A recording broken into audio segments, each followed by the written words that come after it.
I'm going to talk about managing different perspectives when we have a low finding or a zero finding assessment report, right? I think it is a real problem which many of us are tackling when we are working on different kind of assessments. So when I talk or when I say assessment reports, what I mean is like, it can be a web application pen test report, network assessment report, API, thick client, cloud assessment, any type of assessment reports, right? So what happens when we perform any assessment? When we have quite a good number of findings, like say we have quite a good number of high findings, critical findings, medium findings, we have, I'm sure everyone, all the organizations will have a very robust, rigid, and a strong process of, reporting those findings in a good reporting template. We will have, we will train our consultants, our team members, our security professionals to go and talk about those findings in the report review call or on the debrief calls. But we do not have a very strong process, or we do not have a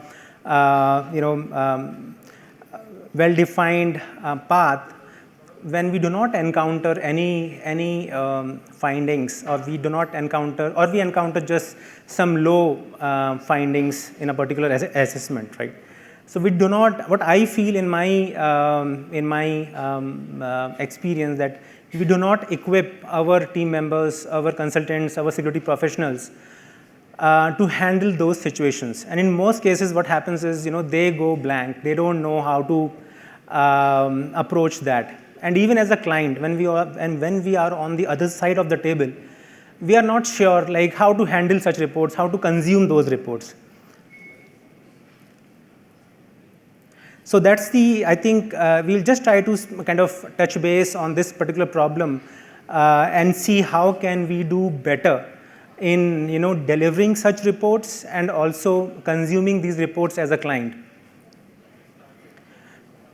So and I hope that after this session you will have some points which you can take back into your organization and try to use them, or use it within your team, or try to use them as a client. And it will help us to effectively and successfully consume or deliver such kind of reports when we do not have too many findings in the report. So I'm sure everyone, most of you might be either directly or indirectly associated with some form of the assessment, whether it is a web, network, as I said, API. So, what's the first thought, that comes? I have been a pen tester, I have been a security professional. So what's the first thought, that comes into our mind when we do not have any findings in a report, right? Assuming that technical competency is not an issue, assuming that we have all the tools available at our disposal, but still we encounter, just few findings, some low findings or zero findings, in fact, in a report. What is what kind of thought, we start getting as a security professional? We start doubting ourselves, whether I have performed the assessment correctly. We start worrying about managing clients' expectation, whether I will be able to manage clients' expectation. Will this project come to me next time, right? Whether the client will come to our organization or come to us next time. Will I be able to articulate, or will I be able to showcase the actual value of the assessment, even though I have not reported any findings, or even though there are just few low findings in the report? And most importantly, am I equipped, or do I know how can I present that report to a client? So those are some of the kind of thoughts. I'm sure if you have, if you are a pen tester, or if you have been a pen tester or a security professional who used to conduct assessments, or someone within your team who used to conduct assessments, will kind of, have some of these kind of thoughts. And on the other side of the table, when you as a client is presented with these kind of reports, I mean, most of the time it is not taken, very easily. They might start doubting the thoroughness of the assessment. They might start doubting the technical competency of the consultant or of the security professional who has performed the assessment. And if a person who is and as a client, and if you have to kind of take that report to your leadership, you will not be sure enough. I mean, how do I manage my internal expectations of a CISO or of a CEO? I mean, how do I take that report up to my leadership? And also, clients might not have any actionable insight. Where do I go next from here, right? So these are some of the challenges, which both the parties face. I mean, when we have these kind of reports. So fine. I mean, these are just thoughts, right? So what? Like, is it a big deal? What will happen if I not manage the perspectives or viewpoints or these thoughts adequately? So there can be loss of trust between two parties. There will be lack of learning because if these things are not managed properly, there will be lack of learning. It can cause reputation damage to the organization who was performing the assessment. Unable to meet clients' expectations in a better way, and more importantly, not giving the client some actionable or some real good insights like what to do next from here on. Right? So these are some of the major problems which happens when we do not manage the viewpoints or perspectives when we encounter these kind of a situation or these reports. So what do we do? So we try to transform the perspectives from being, we should try to transform the perspective of a consultant from not being confident in presenting the report to being confident and eager to demonstrate the assessment rigor and eager to demonstrate the completeness of the assessment in the, to the client. It should be an opportunity to, do more business or to work more closely between the two parties. It should not be a deal breaker or something which should, have an impact on the trust, but instead it should be, the client should be more confident about the assessment. We'll see how can we do all these things. And most importantly, the last 2 points, evaluating the scope, right? Very crucial point. We'll touch base on this in the further slide. Not doubting the scope of the assessment or not doubting the assessment as such, but trying to understand whether the scope which was given for the assessment was adequate, was required, or should we re-evaluate the scope. And the last one, pretty important point. So these reports, which does not have many findings, most of the times can be wrongly interpreted by not so technical clients as that okay, I am 100% secure, or I am almost 100% secure because I do not have any findings, which we all know is not the reality, right? Because whatever assessments are done, whatever activities are performed, those are point-in-time activities, and threats are constantly evolving, right? So it is very important for us to make them understand that a zero finding or a low finding assessment report does not translate to that, okay, you are 100% safe or you are considerably safe. You still have to perform these assessments on a periodic basis, right? Just trying to kind of make them understand that. Another very crucial factor which comes into play when dealing with these situations or these reports is understanding the why behind the assessment that we are performing. So there can be different reasons why assessment, any kind of assessment, as I said, is triggered. It can be because a company or an organization might have launched a new product and they want to get it assessed. It can be because the company might have been breached, and then they want to perform assessment on their entire set of applications. Or it might be triggered because of some internal policies, or they might want to cross-check the findings reported by some other third-party vendor. So these are some of the top four, right? The top four reasonings for triggering the assessment.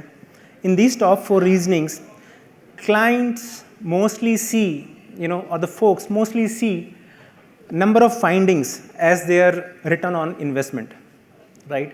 Because money has been paid, assessment has been performed, and here is a report with no finding, right? I mean, it looks bad at a very high level, right? So in these four cases, the return on investment is directly proportional to the number of findings.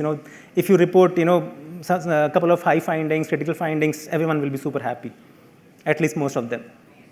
In the last two scenarios, where the assessment is triggered because of regulatory compliance or obligations, they might have some obligations, or it might be asked from a stakeholder, organization might be giving some services to another organization, and that organization asks this organization to do the assessment only, then I will take the service offerings. So it's the ask from their stakeholders. In that case, in the last two cases, the return on investment is not the findings, it is the report in itself, even if it does not have any findings. And no findings in these cases means less work, for those, if the reason is this, the last two reasons for doing the assessment, then no findings will mean less work for the organization, and they will be happy about it. So understanding the why between, why the assessment is being performed or is requested will help us to deliver or to communicate the report to the client effectively. It is more from the security professional or a organization who is giving this kind of a service. Now let's see, why do we have zero findings, right? It is not always that what we typically think that okay, it might be a technical incompetency because of which a consultant might have not able to figure out certain findings, or might have not able to do a good job. But I think in reality that's not always the case, right? I mean, it can be of a low finding or a zero finding assessment report can be of various reasons. It might be the case that the scope was very limited. It might be the case that they might be using good coding practices. They might be using security frameworks.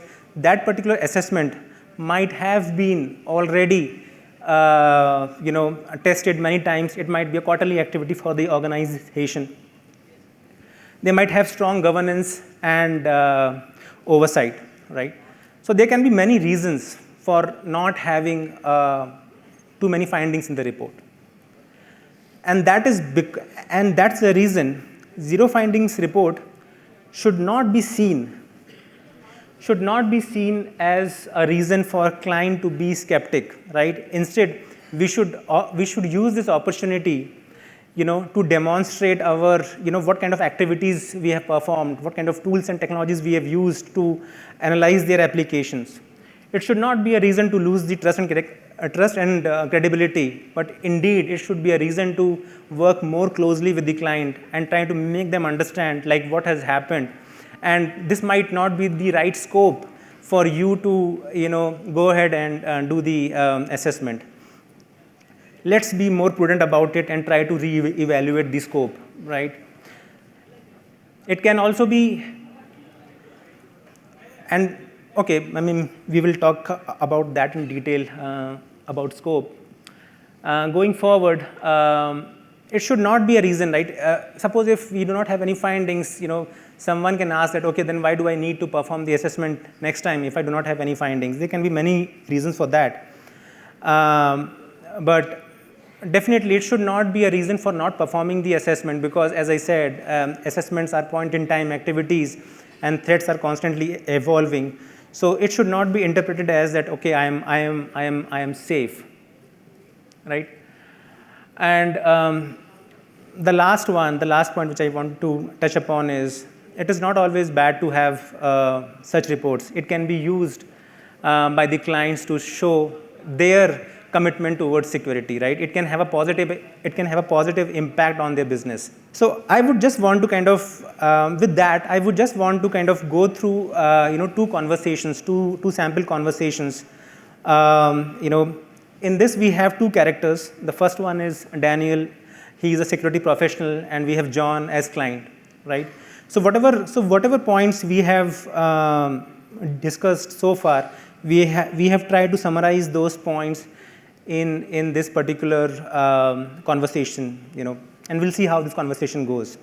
So in this particular case, Daniel is straight away, approaching John and saying that, okay, I am fine to, answer any of your queries you have. And then he merely says that, okay, we have done everything which we could have done, but it seems like, we could not exploit anything, or we have not find any significant findings in the scope of the assessment. And we do not see any immediate threat, in the context of, immediate threat within the context of the assessment in scope. So I think here John could have done a better conversation. Clearly, he has not demonstrated the value of the assessment. He has not demonstrated the assessment rigor. And to some extent, he is also kind of, wrongly communicating that, the client is, I would not say wrongly, but not setting the expectations right with the client by saying that, we do not see any immediate threat, right? So definitely there is a lot of scope of having a better conversation. Let's see how that should look like. So this is the second part of a conversation. To some extent, it can be a ideal conversation, where Daniel is clearly showing the assessment rigor. He talks about